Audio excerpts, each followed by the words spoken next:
Tafadhal.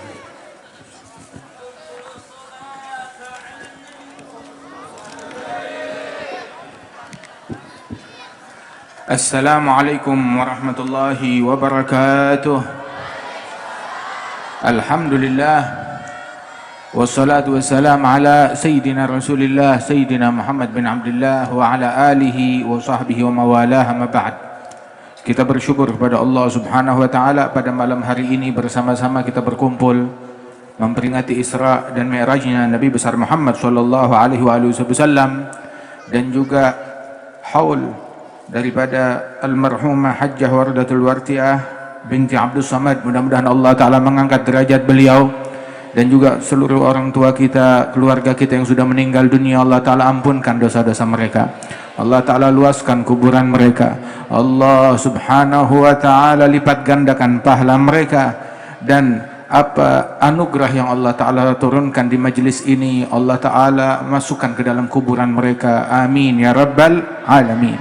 Kita doakan para guru-guru kita yang hadir tengah-tengah kita, bil khusus Al-Habib Syekh bin Abdul Qadir Segaf, dan segenap para habaib, para kiai, para tuan guru, para asatidzah, insyaallah diberikan kesehatan, afiat, keberkahan. Dan juga hadir di tengah-tengah kita Bapak Gubernur, Bapak Kapolda, dan juga segenap dari para TNI dan Polri, dan juga para tokoh masyarakat, bil khusus Sahibul Bait Bapak Haji Syam, insyaallah diberikan kesehatan beserta segenap keluarga besar beliau, dan ayah beliau diberikan kesehatan, afiah, dan Allah Ta'ala berikan keberkahan kepada kita di majlis yang mulia ini. Amin ya Rabbal Alamin. Alhamdulillah, kita bersyukur kepada Allah Ta'ala, kita berkumpul dalam kegembiraan, dalam keceriaan gembira kita dengan Nabi Muhammad, bergembira, bersolawat, bergembira, berzikir kepada Allah Ta'ala. Ini adalah sebaik-baiknya kegembiraan. Di muka bumi banyak orang yang bergembira, tetapi gembiranya mereka dengan hal-hal yang fana, dan kegembiraan kita adalah kegembiraan yang mewariskan kepada kita kenikmatan yang abadi di sisi Allah Subhanahu wa Ta'ala. Alhamdulillah, nikmat besar dari Allah Subhanahu wa Ta'ala. Dan yang paling bergembira pada malam hari ini, tahu siapa yang paling gembira malam hari ini? Almarhumah Hajjah Wardatul Wartiah binti Abdul Samad. Beliau yang paling gembira. Kenapa? Sebab ini pahalanya semuanya masuk ke rekeningnya beliau. Alhamdulillah. Mudah-mudahan Allah Subhanahu wa Ta'ala berikan pahala tersebut kepada beliau, kepada keluarga kita, dan kepada kita sekalian. Amin ya Rabbal Alamin. Kemudian juga ada salam untuk kita semua yang hadir tempat ini. Kita dapat salam khusus. Salam dari siapa? Ini saya sampaikan salam dari Nabi Ibrahim. Nabi Ibrahim kirim salam kepada kita sekalian. Bagaimana? Kapan ketemu dengan Nabi Ibrahim? Saya nggak ketemu. Akan tetapi diriwayatkan dengan sanad yang sahih kepada Imam Al-Bukhari, dengan sanad beliau kepada Nabi besar Muhammad sallallahu alaihi wasallam. Nabi Muhammad waktu malam Isra wal Mi'raj, beliau berjumpa dengan Nabi Ibrahim. Kemudian Nabi Ibrahim berkata kepada Rasulullah sallallahu alaihi wasallam, "Ya Muhammad, agri ala ummatika minni assalam." Wahai Nabi Muhammad, sampaikan salam saya untuk umatmu semuanya. Alhamdulillah, alaihi wa ala nabiyina afdhalus salah wa azka taslim. Terus ada pesan apa? Nabi Ibrahim kirim salam kepada kita, dan beliau memberi pesan, sampaikan kepada mereka, kepada kita nih umat. Dan Nabi sudah menyampaikan. Apa pesannya? Di surga Gi'an, banyak tanah-tanah kosong, banyak lahan kosong. Yang mana lahan tersebut perlu diisi, dan diisinya wa gharsuha al-bagiyatus salihat. Diisi, ditanami dengan al-bagiyatus salihat. Apa itu al-bagiyatus salihat? Dengan ucapan subhanallah walhamdulillah wa la ilaha illallah wallahu akbar. Itu yang mengisi kafling kita, tanah kita, lahan kita di surga. Kalau udah terisi, ya insya Allah kita masuk ke dalam surganya Allah Jalla Jalaluhu Ta'ala Ta'zamatuh. Rasulullah sallallahu alaihi wasallam beliau pun dahulu mengatakan bahwasanya la'an agula subhanallah walhamdulillah wa la ilaha illallah allahu akbar ahab ilayya mimma tala'at alaihi syams. Sungguh saya mengucapkan ucapan subhanallah walhamdulillah wa la ilaha illallah wallahu akbar. Ucapan ini lebih saya sukai daripada segala sesuatu di muka bumi ini yang disinari oleh cahaya matahari. Ucapan ini sekali lebih baik dari dunia seisinya. Ada salah seorang raja yang paling berkuasa. Siapa? Nabi Sulaiman bin Daud. Nabi Sulaiman, beliau memiliki kekuasaan bukan hanya satu kota, bukan hanya satu wilayah, bukan hanya satu negara, satu dunia. Dia termasuk orang yang menguasai seluruh dunia. Kekuasaan dan kerajaan beliau. Dan yang patuh masuk di dalam rakyatnya beliau adalah kaum manusia, kaum jin, hewan, burung-burung, bahkan gunung-gunung diperintahkan untuk taat, termasuk angin yang menerbangkan beliau kemanapun beliau sukai, sebagaimana disebutkan di dalam Al-Quran.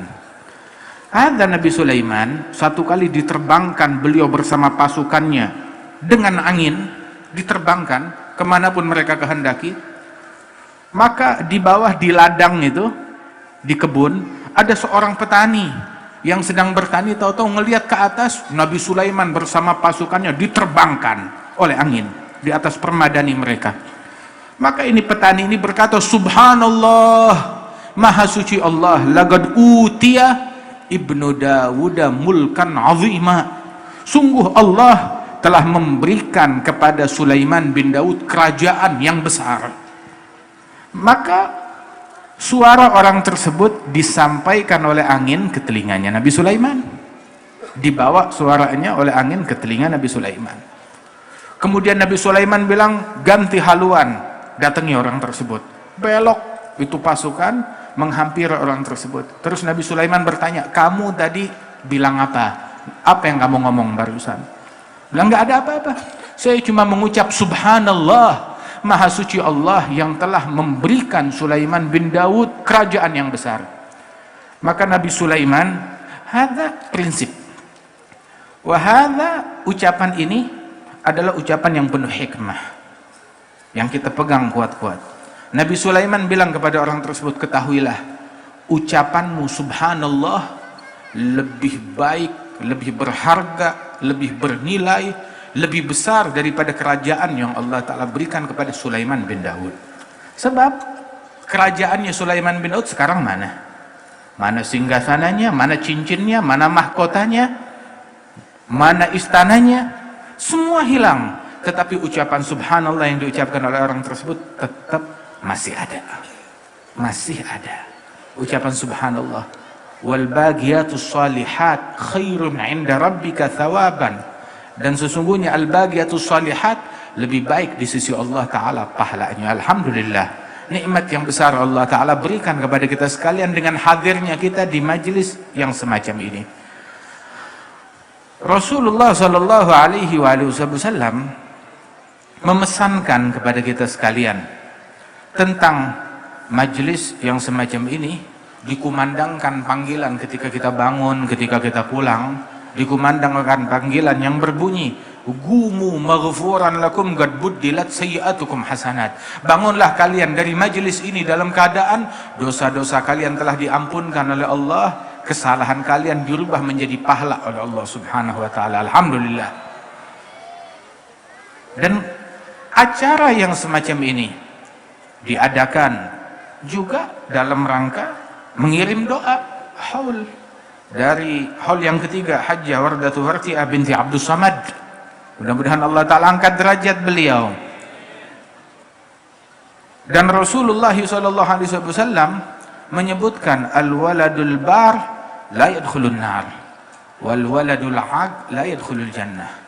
Anak yang bakti kepada ibu bapaknya tidak akan masuk neraka.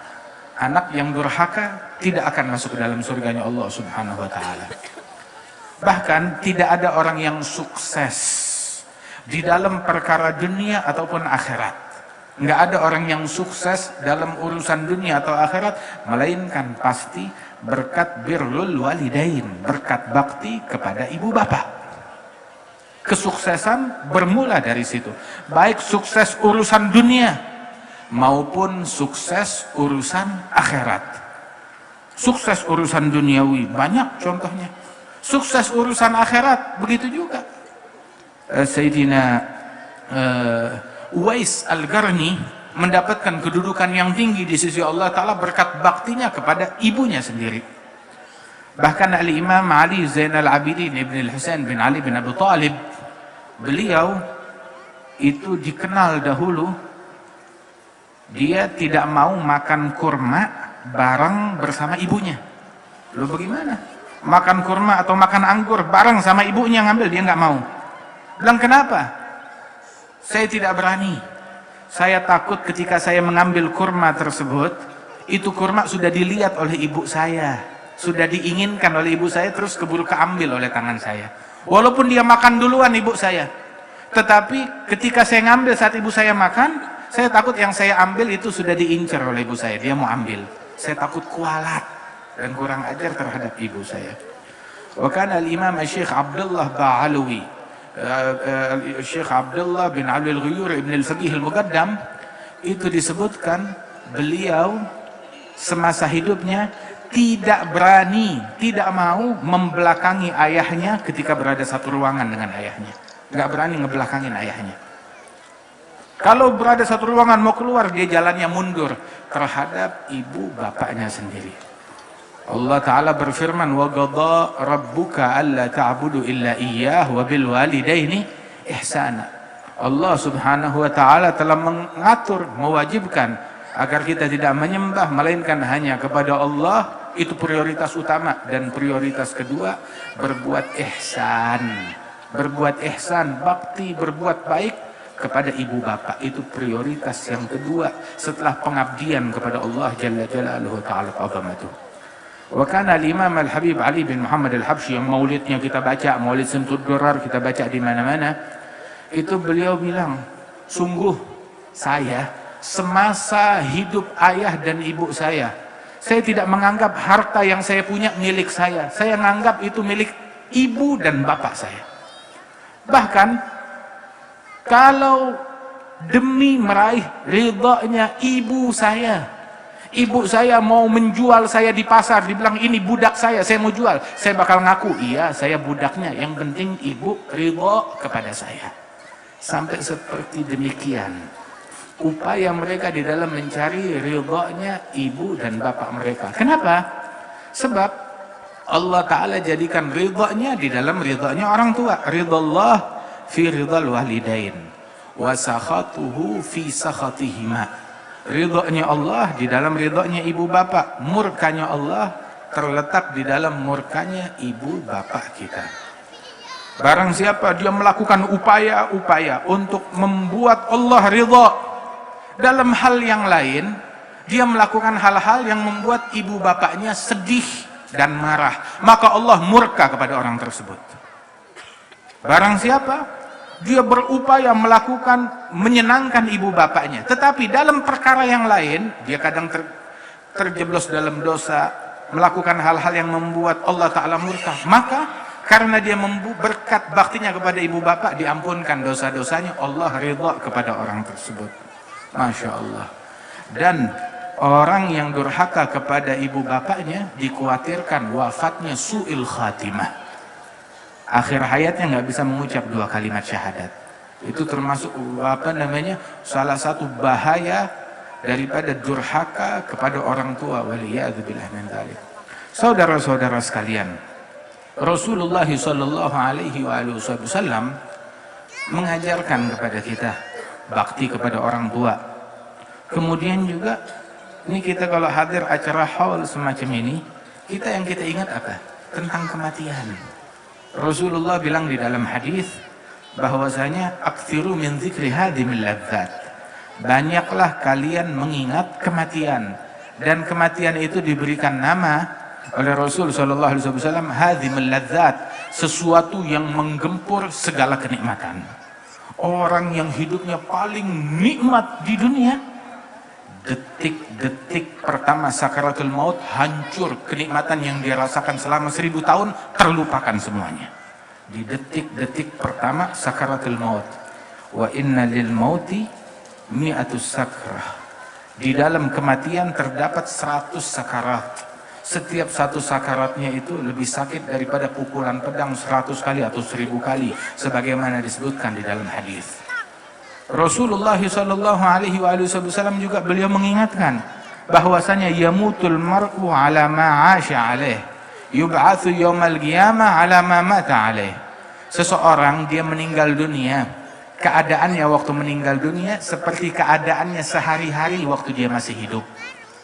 Dan dibangkit hari kiamat dalam keadaan seperti keadaannya waktu dia meninggal dunia. Diberi contoh oleh Nabi Muhammad, orang yang meninggal dunia dalam haji, dalam ihram haji atau ihram umrah, besok hari kiamat dia dibangkit sambil mengucapkan labbaik Allahumma labbaik. Sabda Rasul sallallahu alaihi wasallam. Tetapi keadaan seseorang ketika dia meninggal dunia seperti sehari-harinya waktu dia masih hidup.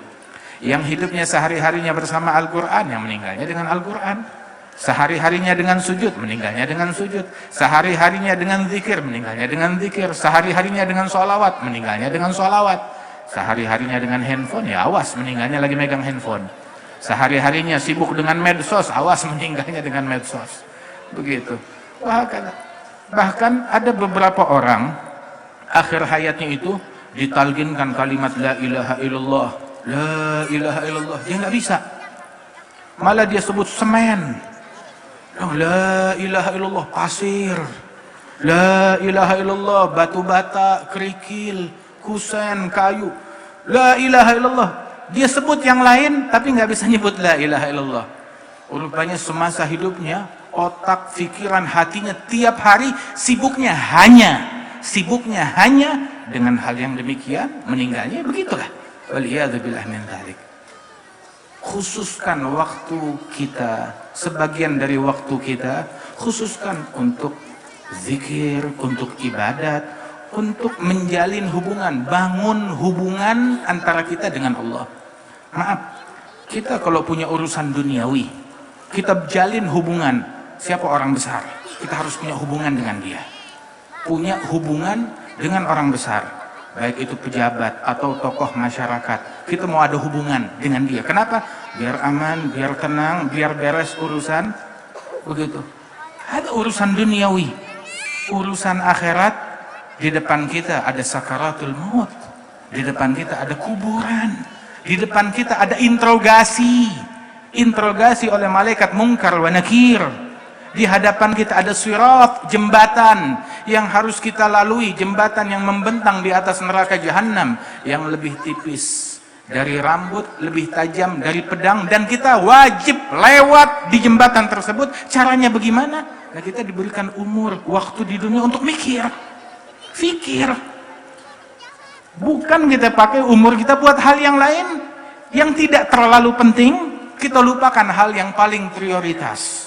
Terus nanti on the spot baru kita mau mikir. Kalau sudah di depan sirat baru mau mikir lewatnya bagaimana. Dari sekarang pikirkan. Dari sekarang pikir bagaimana agar matinya kita, meninggalnya kita husnul khatimah. Dari sekarang kita mikir bagaimana agar kuburan kita lapang, luas. Dari sekarang kita mikir agar kita dibangkit, masuk dalam barisannya Nabi Muhammad. Dari sekarang kita mikir selamat, lolos melewati sirat, jembatan yang membentang di atas neraka jahanam. Dari sekarang kita mikir agar kita terima catatan amal kita dengan tangan kanan kita. Dari sekarang kita mikir dan berikhtiar agar Allah subhanahu wa ta'ala kumandangkan ketika selesai kita berbicara, diinterogasi oleh Allah Ta'ala, dikumandangkan panggilan laqad sa'ida fulan bin fulan sa'adata la syagawata fiha, telah beruntung fulan, anaknya fulan, keberuntungan yang tidak ada kesialan selama-lamanya. Dari sekarang kita mikir, bukan udah on the spot baru kita mau mikir. Dari sekarang kita diberi waktu untuk memikirkan, untuk merencanakan. Dikatakan bahwasanya seseorang apabila usianya sudah 40 tahun, walam yaghlib khairuhu syarrah, orang usianya sudah 40 tahun tetapi kebaikan dia tidak lebih banyak dari kejahatannya, maka kata ulama bilang syaitan menghampiri orang tersebut, diusap wajahnya tuh orang. Orang biasanya kalau ngusap bagaimana? Kalau diusap itu, mau ngambil berkah. Ini syaitan ngambil berkah dari ini orang. Kenapa nih orang? Lebih hebat dari syaitan. Itu orang kalau usianya sudah 40 tahun, kebaikannya tidak lebih banyak daripada kejahatannya, itu syaitan mengusap wajah orang tersebut sambil berkata, bi abi wajah man la yuflih. Demi bapakku, sumpah, syaitan sumpah, demi bapak saya, ini wajah orang yang tidak beruntung. Na'udzubillah min dzalik. Sampai orang dulu ketika usia 40 tahun, itu kasur ditutup, diikat. Kenapa? Udah nggak ada waktu tidur lagi. Sampai segitunya. Nah, kita sih nggak harus begitu-begitu banget. Akan tetapi paling tidak, sholat jamaah jangan kita tinggalkan. Sholat 5 waktu kerjakan sebaik mungkin. Kemudian juga laksanakan secara berjamaah sebisa mungkin, terutama jamaah isya dan jamaah subuh yang disabdakan oleh Rasulullah Shallallahu Alaihi Wasallam. Orang kalau dia sholat isya berjamaah dalam perlindungan, jaminan dan asuransinya Allah sampai pagi. Kalau subuhnya berjamaah dalam perlindungan, jaminan, asuransinya Allah sampai malam. Kalau subuh dan isya berjamaah 24 jam dalam perlindungannya Allah Subhanahu Wa Taala. Perlindungan yang lebih ampuh. Lebih ampuh daripada BPJS, lebih ampuh daripada vaksin manapun juga. Perlindungannya Allah Subhanahu Wa Taala Jalla Jalaluhu Ta'ala Azamatu. Al-Imam Abu Hamid Al-Ghazali cerita dalam Ihya Ulumuddin, disebutkan ada satu orang sipir penjara. Dia menjaga penjara selama 40 tahun, tugasnya shift malam, jaga penjara di malam hari. Dia yang nerimain orang tahanan pada malam hari selama 40 tahun, tugasnya begitu. Dia bilang setiap ada orang yang dijebloskan ke penjara pada malam hari, ya selama 40 tahun, tiap ada yang masuk penjara dijebloskan, saya selalu tanya, kamu udah sholat isya belum? Isyanya berjamaah belum? Pasti jawabannya mereka isyanya tidak berjamaah. Oh, pantes kena musibah, pantes kena musibah. Tapi kalau dia isyanya berjamaah, akan selamat daripada musibah tersebut. Kita sekarang, ya memang dunia ini dipenuhi dengan bala, husyat syughlan, wa bu'san, wa humum, wa hanaan, wa fanaan, wa ghumum. Farfuduha innahan nuzrul hagir, wa ilallahi ta'ala al-musir. Dunia memang disesaki, disesakkan, disumpal tuh, disesakkan dengan stres, dengan beban pikiran, dengan susah, dengan tantangan, dengan kesulitan, semuanya siapa yang nggak pernah susah di dunia? Semua pernah susah. Walaupun orang yang di mata kita paling bahagia, paling senang, siapa bilang? Dulu ada sebuah syair dikumandangkan oleh seseorang, dia bilang, ma fiha mustarih illa ibn jarih. Di dunia tidak ada yang bisa hidup tenang, tentram, bahagia kecuali orang yang namanya ibn jarih. Ada satu orang hartawan, dermawan, namanya Ibn Jarih. Gak ada yang bisa hidup enak di dunia kecuali orang namanya Ibn Jarih. Ini syair ini tuh udah menjadi legenda, dikumandangkan di mana-mana. Sehingga satu kali ini omongan ini sampai ke telinganya Ibn Jarih, lagi di rumahnya, tahu-tahu dengar omongan, ma fiha mustarih illa Ibn Jarih. Orang berdendang dengan lagu ini. Gak ada yang bisa hidup enak di dunia kecuali orang yang namanya Ibn Jarih. Oh, suara siapa itu? Ada penyair. Panggil sini, suruh datang. Datang, diundang oleh Ibn Jarih ke rumahnya. Penyair itu diundang oleh Ibn Jarih ke rumahnya, gembira, saya diundang oleh Ibn Jarih yang dermawan, yang kaya raya, yang baik hati. Diundang, dijamu, disiapkan makanan yang paling mewah, makanlah. Itu tamu tersebut berkata, kita makan sama-sama. Wahai Ibn Jarih, bilang, enggak, makanan saya beda dengan makanannya kamu. Oh, pikir makanannya pasti lebih enak. Ini buat tamu. Begitu tuan rumah mungkin makanannya lebih enak lagi. Ya sudah, makan. Nggak lama tengah makan, datang makanannya Ibn Jarih. Ya, ini makanan saya. Dibawa hidangan, nggak taunya apa? Roti gandum kering, nggak ada rasanya, tawar. Bilang, ini makanannya kamu? Iya, ini makanannya saya. Enakan makanan saya daripada makanannya Ibn Jarih. Iya. Kenapa kok makanannya nggak enak? Ya, saya pantang, ada gula, ada kolesterol, ada darah tinggi, ada ini, ada itu. Oh. Akhirnya dia keluar dari rumahnya Ibn Jarih, dia rubah syairnya. Apa dia bilang? Ma fiha mustarih hatta Ibn Jarih. Nggak ada yang hidup enak di dunia, walaupun tuh orang namanya Ibn Jarih, ya tetap aja kagak enak juga. Tetap aja mengalami kesulitan juga. Nggak ada kebahagiaan, kenikmatan yang dirasakan oleh seseorang, melainkan setelah berapa ribu derita, berapa ribu susah, berapa ribu tantangan, berapa ribu stres. Tapi tantangan, kalau urusan duniawi, stres duniawi, beban duniawi nggak jadi masalah. Tapi jangan sampai yang dikorbankan akhirat kita. Ketinggalan sholat, ketinggalan jamaah. Silahkan, mau harta, silahkan. Mau tahta, silahkan. Mau dunia, silahkan. Tapi tanpa menumbalkan akhirat yang kita punya. Tanpa mengorbankan hubungan kita dengan Allah Subhanahu wa taala. Silakan. Itu disebutkan di dalam athar bahwasanya idza aradallah nashra khair fi ummah atau fi zaman ja'ala dunya bi aidis salihin. Apabila Allah taala ingin menyebarkan kebaikan di suatu zaman, di suatu masa, di suatu tempat, Allah ingin menyebarkan kebaikan, maka Allah Ta'ala jadikan dunia, mau itu tahta atau harta, dijadikan dunia di tangannya orang-orang soleh, sehingga mereka tahu kemana harus menggunakan dunia tersebut. Saudara-saudara sekalian, ketahuilah, memang di dunia ini tempatnya bala, tempatnya musibah, tapi bentengi diri kita dengan apa yang diajarkan oleh Rasulullah Sallallahu Alaihi Wasallam, seperti sholat jamaah, isya berjamaah, subuh berjamaah, kemudian juga dengan sedekah. Disebutkan di dalam hadis oleh Nabi Muhammad, bakiru au badiru bis sedekah fa innal bala la yatakhatta sedekah. Bersegeralah, berpagi-pagilah engkau dalam bersedekah, sebab bala musibah yang datang tidak bisa melangkahi sedekah. Kalau pagi itu seseorang udah sedekah, musibah yang mestinya datang, dia menunda, oh udah keduluan sama sedekah, cari hari yang lain. Hari lain dia mau datang, keduluan lagi oleh sedekah, dia cari hari yang lain, dan begitu seterusnya. Makanya berlomba-lomba sepagi mungkin di dalam bersedekah, ya, jangan sampai keduluan dengan musibah. Itu yang diajarkan oleh Rasulullah Sallallahu Alaihi Wasallam. Dan juga dengan menjaga wudhu.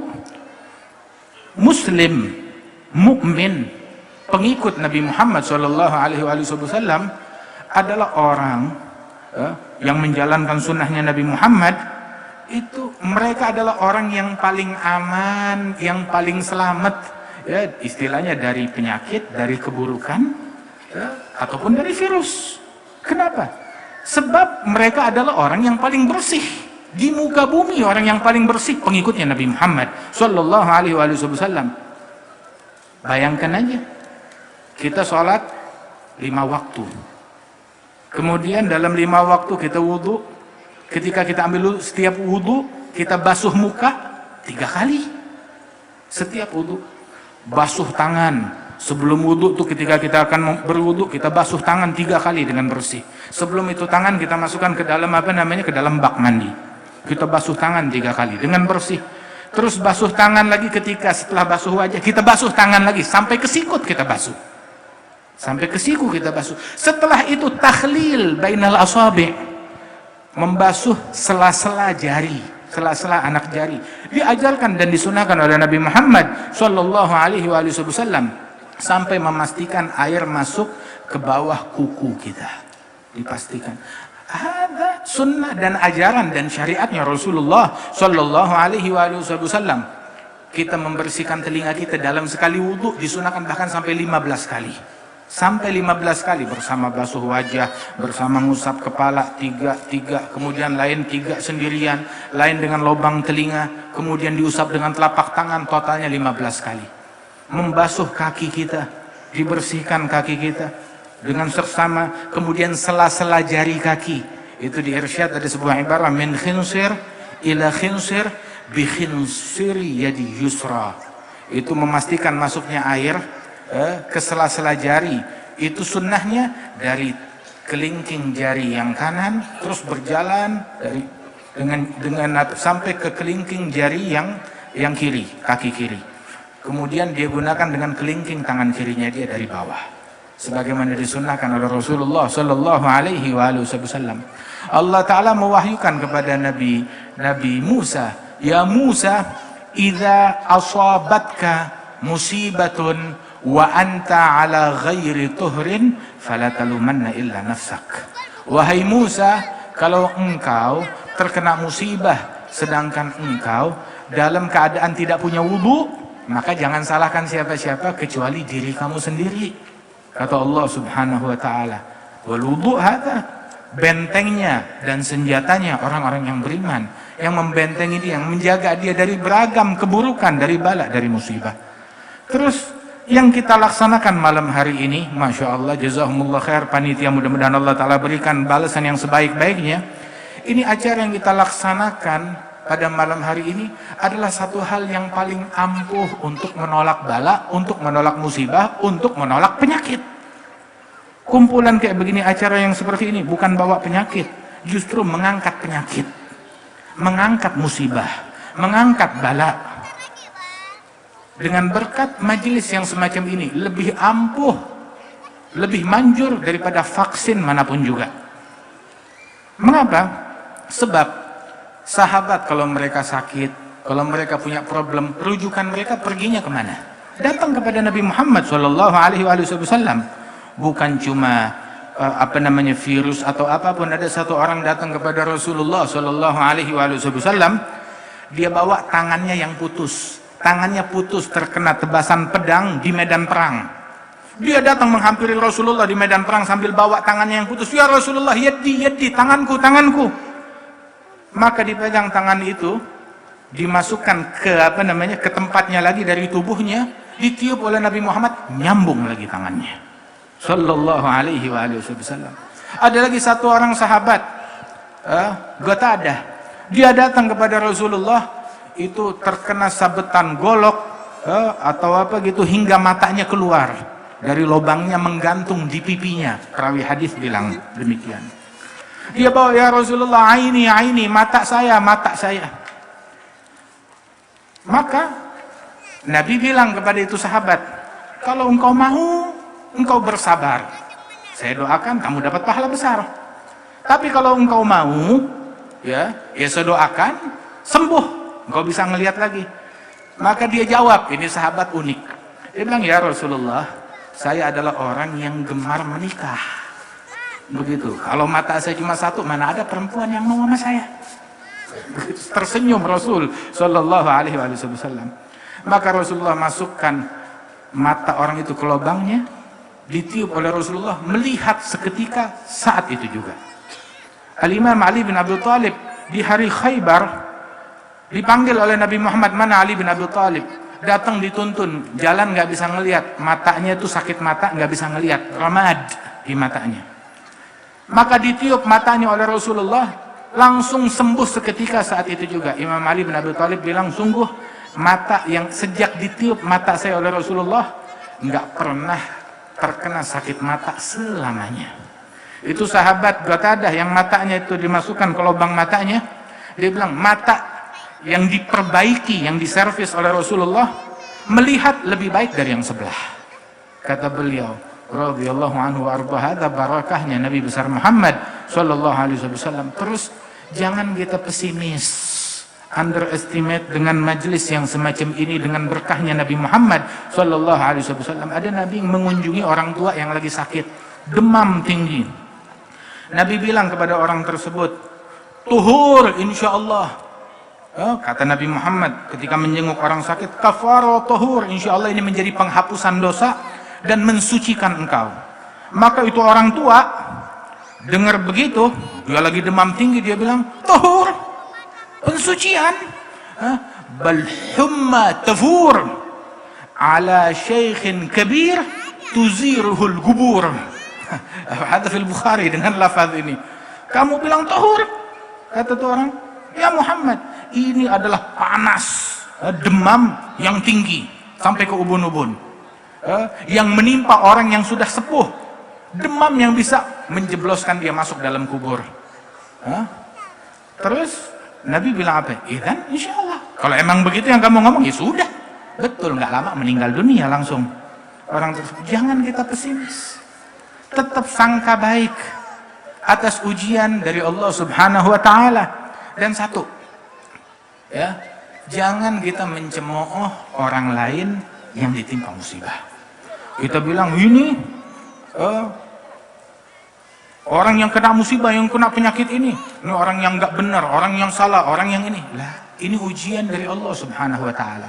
Jangan kita mencemooh musibah yang menimpa orang lain. Ada orang kena sakit, kita bilang rasain, syukurin, emang pantas. Jangan. Dalam hadis, la tudhir syamatah li akhik fayarhamuhullah wa yabtalik. Jangan engkau mencemooh saudaramu yang ditimpa musibah. Akhirnya orang itu dirahmati oleh Allah Ta'ala, ditolong oleh Allah, musibahnya ditimpakan kepada dirimu. Kata Rasul Sallallahu Alaihi Wasallam, rahmatin semua orang, rahmati semua orang, yang muslim, yang taat, ataupun yang maksiat, ataupun yang non muslim, kesihani mereka. Doakan biar semuanya diberikan kesembuhan, diangkat bala, diangkat musibah, diangkat penyakit oleh Allah Subhanahu wa Ta'ala. Kita nggak rugi apa-apa, nggak rugi apa-apa ketika kita mendoakan hal yang demikian tersebut. Dalam hadis dalam Sahih Bukhari, ada satu orang dari Bani Israel. Ketika dia melewati suatu kampung yang lagi ditimpa musibah, krisis ekonomi, kelaparan, maka dia nggak bisa bantu apa-apa. Saya juga miskin, saya nggak bisa bantu apa-apa. Saya musafir, cuma numpang lewat di sini, tapi dia nggak bisa bantu. Kemudian ketika keluar dari kampung tersebut, dia melihat ada sebuah bukit tanah kecil. Dia berpikir, berangan-angan dalam hatinya. Dia bilang, ya Allah, andaikan bukit ini adalah gandum, roti gandum, dan menjadi milik saya, niscaya akan saya sedekahkan tuh kepada penduduk kampung yang lagi kesusahan. Kata beliau begitu. Ada di Sahih Bukhari, Nabi cerita. Nggak lama dia jalan, tahu-tahu di depan ada satu orang menghadang dia. Stop, kamu Fulan bin Fulan? Iya. Saya cuma mau bilang bahwa sedekah kamu sudah diterima oleh Allah Ta'ala. Sedekah apa? Ya, saya Nabi di zaman ini, kata beliau. Dan Allah mewahyukan kepada saya, bilang kepada Fulan bin Fulan, ya, kalau sedekahnya sudah diterima oleh Allah Ta'ala. Sedekah apa? Roti gandum sebanyak gunung. Padahal dia cuma berangan-angan. Niatul mu'min khair min amalih. Niat seseorang. Dan inilah i'tiqad baik yang dilakukan oleh seseorang. Saudara-saudara sekalian, ketaatan kepada Allah Ta'ala beragam. Bukan berarti, oh, kita umur kita isi dengan ketaatan, berarti harus di atas sejadah saja. Enggak begitu. Tiap orang beda-beda. Ketaatan, katanya Ibn Athaillah Sukandari, lamma alimal haqqu minka wujudal malalla wa nalaka ta'at. Allah Ta'ala tahu kita orang yang mudah jenuh, mudah bosan. Makanya ketaatan dibikin beragam, bermacam-macam. Cara ketaatan tersebut bukan satu macam. Ada zikir, zikir pun juga ada banyak ucapannya. Ada sholawat, ada istighfar, ada tilawatul Quran, ada baca ada lagi apa namanya, nuntut ilmu, ada hadir majlis, ada kita duduk i'tikaf. I'tikaf, tahu i'tikaf? Duduk di masjid nggak ngapa-ngapain. Niat i'tikaf di masjid, tidak ngapa-ngapain. Walaupun dia tidur, ditulis pahala. Ketaatan beragam. Infak, sedekah, puasa, bangun malam, ketaatan ada beragam. Pilih apa yang sesuai buat kita sekalian dan apa yang paling sesuai dengan kondisi dan keadaan kita. Masing-masing dengan potensinya berupaya untuk mengesankan Allah. Kita sekarang berapa banyak upaya yang kita lakukan untuk mengesankan makhluk. Wah, saya ingin dia jadi terkesan dengan saya. Ingin dia jadi kagum dengan saya. Tapi standar kita tujukan ini salah alamat ke makhluk. Tapi coba lakukan sebuah upaya untuk membuat Allah terkesan, Allah bangga, Allah kagum kepada kita sekalian. Lakukan. Daripada amalan tersebut banyak di antara amalan-amalan yang beragam, yang bermacam-macam. Kemudian juga ada satu orang, dia memberikan manfaat dengan ilmunya, ulama. Memberikan manfaat dengan hartanya, hartawan. Yang nggak punya apa-apa, dia memberikan makhluk dengan doanya, dengan puasanya, dengan ibadatnya, dengan zikirnya, dengan qiyamul lailnya, dengan tahajudnya, beragam. Nggak ada yang bisa menguasai semua ketaatan. Kalau yang wajib, nggak ada korting, harus kita laksanakan, dan itu simpel. Tetapi lebih daripada kewajiban, nggak ada yang bisa menguasai keseluruhannya, kecuali Nabi besar Muhammad Sallallahu Alaihi Wasallam. Wal auliya was salihin, mereka paling unggul di suatu sisi, di suatu bagian. Karena itu pilihlah apa yang kira-kira sesuai dengan kita. Ada satu orang hartawan, kaya raya, puasa. Ketemu dengan satu ulama salihin, suruh makan, bilang puasa. Bilang salah. Kamu salah. Puasa ya buat orang yang susah, yang miskin, yang apa, ya silahkan diperbanyak puasa sunnah. Tapi orang kaya kamu puasa, salah, keliru. Ibadat yang paling afdal buat kamu adalah berderma. Ada satu lagi, dia memiliki jabatan, memiliki tahta. Ibadat yang paling afdal dengan dia adalah memberikan keamanan kepada masyarakat, ketertiban di tengah-tengah masyarakat, memberikan manfaat kepada umat. Masing-masing dia memilih apa ketaatan yang paling sesuai dengan posisi, dengan peran yang Allah Ta'ala berikan kepada dia. Dan semuanya, di setiap daripada peran-peran tersebut, kullun ya'malu ala syakilatih. Ada ala ma'na qaulillahi ta'ala, kullun ya'malu ala syakilatih. Masing-masing beramal daripada potensinya dia, sesuai dengan apa yang sesuai bagi orang tersebut, dan berupaya di dalam upaya yang dia lakukan untuk mengesankan Allah Subhanahu wa Ta'ala. Mudah-mudahan Allah Ta'ala berikan taufik kepada kita sekalian, Allah Ta'ala berikan berkah kepada kita sekalian. InsyaAllah Allah Ta'ala jauhkan negeri kita dari bala, Allah Ta'ala jauhkan negeri kita dari musibah, Allah Ta'ala angkat penyakit dari seluruh umat Islam, dari negeri-negeri kaum muslimin, dari seluruh penjuru dunia, dijauhkan dari bala, musibah, penyakit. Dan Allah Subhanahu wa Ta'ala insyaallah menjaga negeri Indonesia ini dan menjaga Kalimantan Selatan ini, dan senantiasa insyaallah Allah Ta'ala damaikan kita, Allah Ta'ala makmurkan kita, Allah Ta'ala limpahkan ridha-Nya atas kita sekalian. Dan yang sudah meninggal dunia, Allah Ta'ala angkat derajat mereka, Allah Ta'ala angkat derajat mereka, Allah Ta'ala ampunkan dosa-dosa mereka. Dengan berkat majelis kita pada malam hari ini, Allah Subhanahu wa Ta'ala membersihkan hati kita dari noda, dari kotoran. Allah Ta'ala berikan taufik dan hidayat kepada kita sekalian. Mungkin dengan berkat majelis yang sesaat ini, berapa banyak ada di antara hadirin yang malam ini atau esok malam mimpi Rasulullah Sallallahu Alaihi Wasallam. Dengan berkat majelis yang semacam ini, berapa banyak di antara hadirin yang tiba-tiba ketika dia sholat merasakan kelezatan, kenikmatan dalam sujudnya, hingga selamanya hatinya doyan sujud kepada Allah Subhanahu wa Ta'ala. Mudah-mudahan Allah Ta'ala berikan kepada kita kenikmatan tersebut dan anugerah tersebut.